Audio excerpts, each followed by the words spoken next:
Today I'm going to show you how to repair peeling clear coat on your hood. First, get a blade and remove the excess clear coat. Next, you'll sand it down with 320 grit and 2000 grit sandpaper. Wash it thoroughly and then clean it with alcohol. Then prep the hood to avoid overspraying.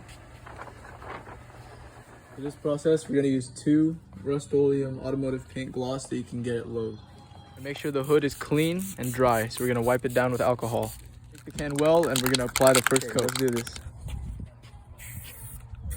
This is how it looks after the first coat. On with the first one, let's do the second one.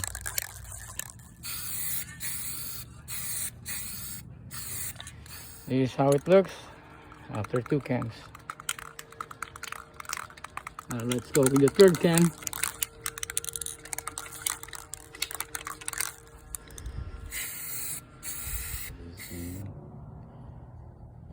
Finished product.